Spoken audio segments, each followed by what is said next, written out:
छत्तीसगढ़ की राजधानी रायपुर के मानातूता में समर्थन मूल्य धान खरीदी कंप्यूटर ऑपरेटर 3 दिवसीय धरना प्रदर्शन। 7 माह का बकाया वेतन भुगतान करने और नियमितीकरण की मांग को लेकर कंप्यूटर ऑपरेटर प्रदेशव्यापी 29 जुलाई 2024 से 31 जुलाई 2024 तक राजधानी के मानातूता में धरना प्रदर्शन का शंखनाद किया। बता दें कि संगठन के प्रतिनिधि मंडलों ने भरोसा जताते हुए कहा कि जिस प्रकार से रमन सिंह की सरकार में हमें संविदा नियुक्ति दिया गया था, वर्तमान में भी भाजपा की सरकार है, इसलिए बड़ी उम्मीद है कि हमारी मांगे पूरी की जाएगी, जिसमें संविदा कर्मियों को 27% वेतन वृद्धि करते हुए 23,350 रुपए वेतन दिया जाए, बोनस भत्ता व भविष्य निधि लागू किया जाए, साथ ही पिछले खरीफ वर्ष 2023-24 के 7 माह का वेतन तत्काल जारी किया जाए तथा ऑपरेटरों को मासिक वेतन नियमित रूप से भुगतान किया जाए। मांग द्वितीय अनुसार कंप्यूटरीकृत धान खरीदी की स्थापना 2007 से किया गया है। प्रथम नियुक्ति दिनांक के अनुसार समस्त ऑपरेटरों को नियमित कर एक निश्चित विभाग में संविलियन कर नियमितीकरण किया जावे।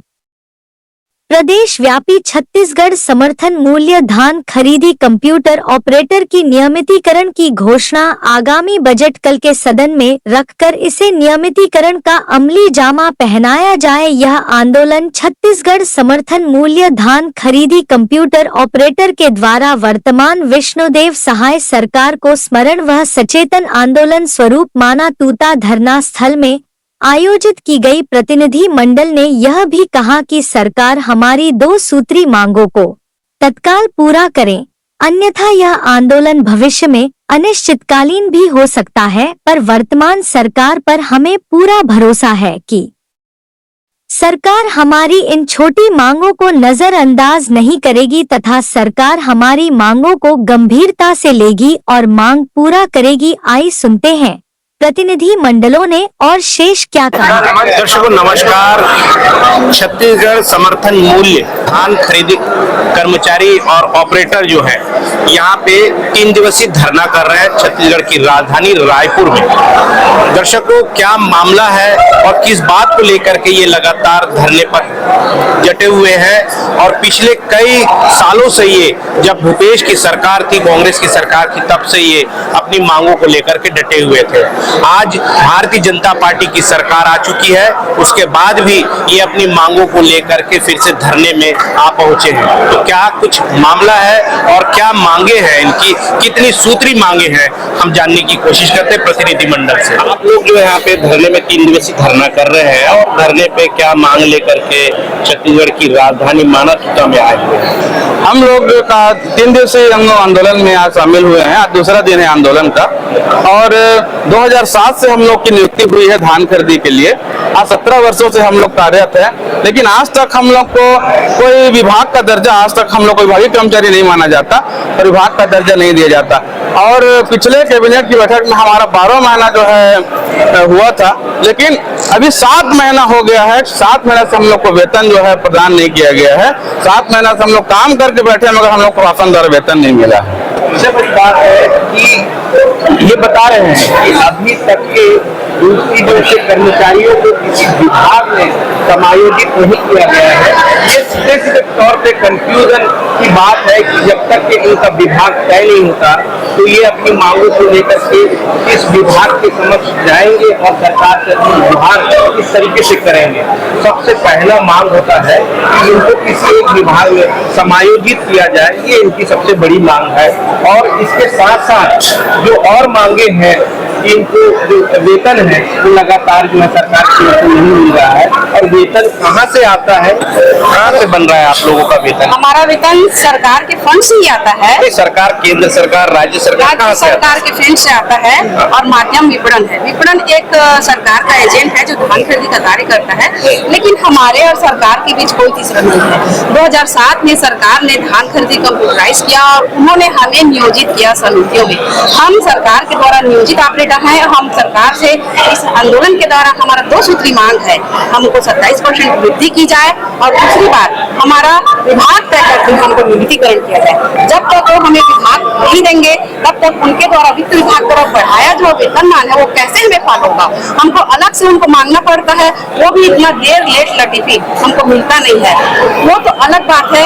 अभी वर्तमान में हम लगातार विभिन्न विभागों का कार्य करने वाला एक ऑपरेटर और कार्य करवाने वाले विभिन्न विभाग, चाहे सहकारिता विभाग हो, खाद्य विभाग हो, विपणन संघ हो, बैंक विभाग हो, अपेक्ष के समस्त डिपार्टमेंट हो, सभी हमसे कार्य लेते हैं। सरकार द्वारा जितने जन कल्याणी कार्य है सब हम करते हैं और कृषक हमसे इतने खुश है, उनका और हमारा ट्यूनिंग इतना अच्छा है कि आज हम दुखी हैं उनके कार्य को छोड़ करके। क्यों? क्योंकि हम भी भूखे नहीं रह सकते, बिना भूखे हम नहीं रह सकते, हमारा भी परिवार है। जानकारी आपके पास है कि कितने महीने से जो हमको वेतन नहीं हमको 7 माह से नहीं मिला है लगातार। 7 माह से वेतन क्या सरकार रिलीज नहीं कर रही है विपणन को? जी नहीं कर रही है। हम अपनी संस्था या फिर विपणन के पास आ रहा है तो वो अब तक नहीं पहुंच पा रहा है? नहीं, विपणन के पास हम गए थे, उनके द्वारा बोला गया कि हमारे पास कोई फंड नहीं है। तो हमें बहुत दुख हुई क्योंकि उनके माध्यम से आया करता था। उनका कहना है कि सरकार हमको देगी तो हम आपको तुरंत देंगे। तो इस बात को हम आपके माध्यम से सरकार तक पहुंचाना चाहते हैं। हम और सरकार और हम, हमारे बीच कोई तीसरा नहीं है। तो सरकार से निवेदन है कि वो हमारी सूद ले, हमें 27% वृद्धि दे, हमारा भविष्य निधि दे। इन फ्यूचर हमारे बहुत सारे साथियों के साथ धान खरीदी से आते वक्त दुर्घटना हुआ है, वो स्वर्गवासी भी हो चुके हैं, लेकिन अब तक हमारा भविष्य निधि नहीं है, उनके परिवार को कोई संरक्षण नहीं है। और दूसरी बात, अभी तक हमारा 17 सालों में विभाग तय नहीं हुआ है, तो कैसे हम सरकार से आशा रखते हैं। मूल रूप से आप अभी कितनी मांगों को लेकर के सरकार के खिलाफ जो है हल्ला बोल कर? हमारा केवल मात्र और मात्र सरल 2 ही मांग है। केवल 27% वृद्धि जो कि अन्य विभागों को डायरेक्ट फॉलो हो जाता है वो हमें भी दिया जाए। और दूसरी बात, हमें नियमितीकरण करे, विभाग तय करते में नियमितीकरण करे और हमारे लिए एक सेटअप बनाए। अब सबसे बड़ा एजेंडा है कि नियमितीकरण की बात तभी हो सकती है जब सरकार आपके लिए कोई विभाग तय करे। जी, आप किसी विभाग के कर्मचारी तो कहलाए जी, परंतु आप एक ठेका प्रथा में हैं। अभी सीधा सीधा हम कह सकते हैं कि ठेका प्रथा के अंतर्गत है जो विपणन है, वो ठेका प्रथा में आप लोगों को रखा हुआ है कि सरकार ने नियुक्त किया, उसके बाद एनजीओ को दे दिया गया। एक प्रकार का विपणन जो है एनजीओ का काम कर रहा है कि उनके माध्यम से आप तक आपकी जो सैलरी पहुंच रही है। मैं इस बारे में क्या कहना चाहिए? मैं एक बात कहना चाहूंगी, जब 2007 में हमारी भर्ती हुई तो हमारी भर्ती संविदा बेस पर हुई है और समिति का जो सेवा नियम है, बायलाज है, उसमें संविदा शब्द नहीं है। अर्थात हम पुनः सरकार और हमारे और सरकार के बीच कोई तीसरा नहीं है। जब सरकार हमको संविदा भर्ती दी है तो ये आउटसोर्सिंग कहाँ से आया? हमारे बीच और सरकार के बीच कोई है ही नहीं। तो और संविदा शब्द हमारी भर्ती हुई है संविदा से और 3000 पेमेंट से आज हमको 18,000 प्लस 420 सरकार के जो कैबिनेट का जो बैठक होता है उसमें हमको दिया जाता है। हमारे पास विभिन्न उनका दिया हुआ आदेश निर्देश है। तो हम सरकार के हुए और सरकार हमारी सुध ले, हमारा विभाग तय करे, उनके बढ़ाए हुए। आपने तो ये बिल्कुल क्लियर कर दिया है कि आप संविदा कर्मचारी भी नहीं है, क्योंकि उसमें आप बता रहे हैं कि आप संविदा जो नियम के तहत आप लोगों को देखा नहीं जा रहा है। नहीं, हमारी भर्ती संविदा ही हुई है, भर्ती हुई है, उनके द्वारा भर्ती कराई। नियमों के अंतर्गत आपका नहीं है बता रहे हैं। वेतनमान संविदा ही मिला, वित्त विभाग से जो बढ़ा हुआ वेतनमान है वही हमें मिलता है।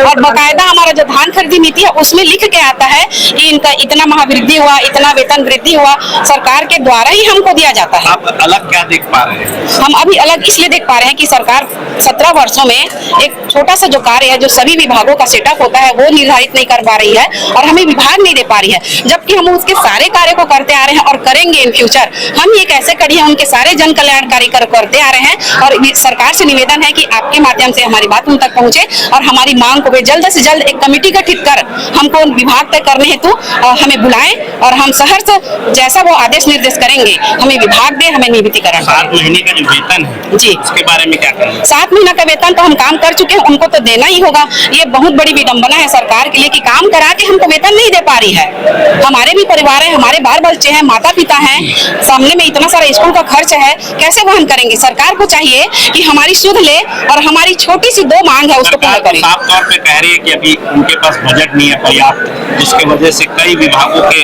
जो है तनखे को रिलीज नहीं कर पा रहे हैं। यदि सरकार के पास बजट नहीं है तो वो कार्य को क्यों करा रही है? सीधा वो अपने जन कल्याण कार्य को बंद कर दे, क्योंकि उनके पास बजट नहीं है। न हम मांग करेंगे न हम कार्य करेंगे। ऐसी अवस्था में आपका भविष्य अगर बंद कर देती सरकार आपके कहे अनुसार, तो आप लोगों का जो भविष्य है वो तो अधर में लटक जाएगा। ऐसी कोई बात नहीं, जहाँ चाह वहाँ रहा, हम जीरो से स्टार्ट करेंगे।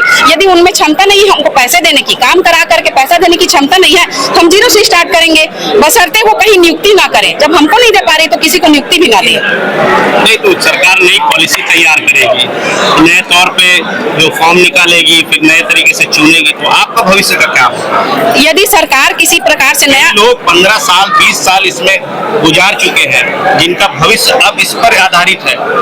यदि सरकार नया कुछ एजेंसी निकालती है, कुछ भी नया नियम निकालती है, तो हम तो पहले उनका विरोध करेंगे, क्योंकि हम 2007 से काम करते आ रहे हैं, 17 साल अपना दे चुके हैं, अपना उम्र गंवा चुके हैं, हम लगभग 40-45 वाले हो गए हैं। हम किसी विभाग में अप्लाई भी नहीं कर सकते, इसलिए हमने कहा कि हम कहीं जीरो से स्टार्ट करेंगे, बशर्ते कि वो किसी को भर्ती ना करे। तो वो भर्ती नहीं करेगा, उसके फंड ही नहीं है, ना हमको भी कुछ नहीं करा रहा है, तो क्यों नया एजेंसी, क्यों नया कोई कार्य लाएगा वो?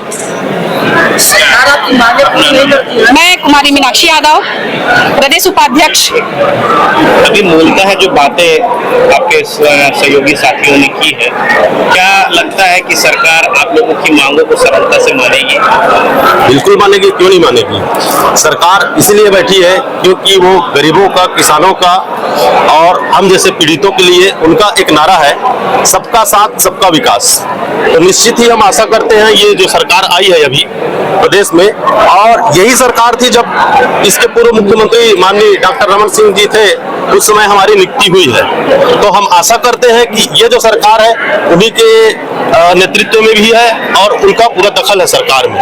हम माननीय पूर्व मुख्यमंत्री जी से और वर्तमान मुख्यमंत्री जी विष्णुदेव साय जी से अपेक्षा रखते हैं और पूरा विश्वास और उम्मीद रखते हैं कि हमारी मांगों को निश्चित रूप से मानेंगे और सुनेंगे। और हमारा अब लगता है कि मुकेश की सरकार में जिस प्रकार के कर्मचारियों के साथ खिलवाड़ हुआ है जी, अब वो वर्तमान में जो भारतीय जनता पार्टी की सरकार है, इसमें आप लोगों की मांग मानी जाएगी? बिल्कुल मानी जाएगी। हम पूरा विश्वास और सहजता से कह सकते हैं कि ये सरकार है हमारे लिए बिल्कुल नया और कुछ अच्छा कार्य करेगी, और आशा करते हैं कि बहुत ही जल्द जो हमारा लंबित वेतन भुगतान है और 27% वेतन वृद्धि जो पिछली सरकार कैबिनेट में तय हुआ है, और उसी कैबिनेट में ये भी तय हुआ था जो पहले हमको 9 माह से 9 माह मिलता था, जिसको बढ़ाकर कैबिनेट में फैसला लिया गया कि इनको 12 माह वेतन दिया जाएगा, जो वेतन आज तक लंबित है। हम चाहेंगे सरकार से वो जल्द से जल्द पहले वो भुगतान करे, और जो 27% वेतन वृद्धि है जो अन्य विभागों को जैसे लागू किया है, वैसे हमारे साथियों के साथ हमारे साथ वो भी अतिशीघ्र लागू किया जाए। मैं विनोद जायसवाल, प्रदेश उपाध्यक्ष, छत्तीसगढ़ राज्य समर्थन मूल्य धान खरीदी कंप्यूटर ऑपरेटर। ये थी जो समर्थन मूल्य के जो कर्मचारी ऑपरेटर हैं, जिन्होंने अपने वेतन को लेकर के तो एक बात कही और लगातार ये नियमितीकरण की भी बात कर रहे हैं। तो सरकार इन पर कितना उदार होगी और कब इनकी मांगों को मानेगी, क्योंकि लगातार ये 3 दिनों से यहाँ पे आज दूसरा दिन है यहाँ धरने पे बैठे हुए। एक दिन और है कि कल भी ये धरने पे यहाँ पे यथावत बैठे रहेंगे, और सरकार तक के लगातार मीडिया के माध्यम से बात पहुंच रही है। तो इनका भविष्य जो है कहाँ पे सुरक्षित होगा, कब होगा, ये तो भविष्य के गर्भ में है, और भविष्य ही इसकी बातें तय करेगी कि इनका आखिर भविष्य क्या होगा। तब तक के लिए हमारे साथ बने रहें, देखते रहिए खास खबर। मैं दीपक मजुमदार और आप देख रहे हैं हल्ला बोल रहे हैं।